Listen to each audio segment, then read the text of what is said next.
Hey, this is Sky. Welcome to my YouTube channel. One of the reasons why I think it's important to get to know ourselves, to do some introspection, is to try and quiet the mind, specifically because we want to be able to find our inner guide, that inner Sherpa that's going to lead us up the mountain. We have all kinds of inner voices, different personalities that are running around through our heads, giving advice, talking shit, just chattering away all day long. You want to be able to learn to listen past all that, because behind all that is the real you.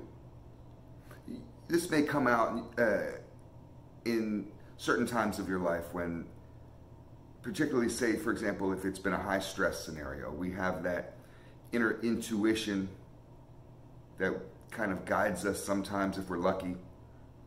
Tell you to take a right turn at the path if you're lost in the woods and it turns out that was the proper way to go. You found your way back. Tell you to avoid a certain person and really dodged a bullet. Turns out that person was dangerous or something. You just luckily avoided them. There's that inner voice that every once in a while comes out. You can use that voice not just to help you guide you through and warn you in the stressful times, but you can use it to help you to recognize opportunities and to be able to have the confidence to help you move forward. Sometimes we can be like a deer in the headlights with success. Sometimes people don't really know when to act. They don't know, like that Kenny Rogers song, The Gambler, you gotta know when to hold them, know when to fold them, know when to walk away, know when to run. Well, how do you know when to do any of that shit? You want to cultivate this inner voice, and it just really takes learning to listen to it. So that means you have to learn to quiet all the other ones. You can do this through several ways. I mean, some people do it through meditation, and that's the classic way to do it, and that's been done for literally thousands of years. Meditation is kind of a trick because people think the idea of it is to get rid of all thoughts. Some people they complain about meditation and say, well, it's impossible. And it is impossible to stop thinking, even if you're dead. But that's the only time you're ever going to stop thinking is when you're dead. It's really just a way to recognize that your mind is straying and chattering about nothing and observing stuff that doesn't matter and thinking about work, thinking about the past, stressing about stuff that you can't control. We do all this all the time, and to be able to recognize that you're doing that and bring yourself back to a center, that's really usually connected with your breathing. And to stay focused, and then every time you catch yourself wandering, your mind wandering, going back into that chatter, you catch it and reel it back in. That's the whole point of meditation. That's what you do. That's how you meditate. So you can literally do that just sitting there with your, like you see the classical Zen meditation do, with their sitting with their legs crossed. But you can do that while you're washing dishes. You can do that anywhere. Some people, you want to use exercise as a way to quiet the mind.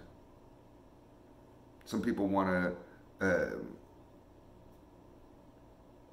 go out into nature and just enjoy nature. There's all kinds of ways you can do it, and whatever works best for you in the moment, pick that. And when you can quiet your brain and get past a lot of that chatter, a lot of that just fades away, there's going to be that one voice that's left, that one personality that's behind it all. That's the real you. That's your guide. That's your inner wisdom. That's your Gandalf waiting to lead you on a journey, who's always got your back, always knows the right thing to do. has the best gut feeling, the best hunches, that's the one you can trust over anything else, over anybody else. Some people want to say that's a connection with God. You call it what you want. But the trick is to find it. And once you find it, you can start identifying it better and you can start listening to it more. And what you focus on grows.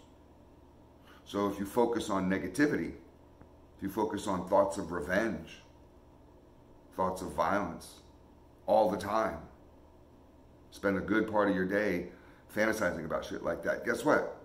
You'll become angry and crazy, delusional, slip into madness, go turn to the dark side like Darth Vader did.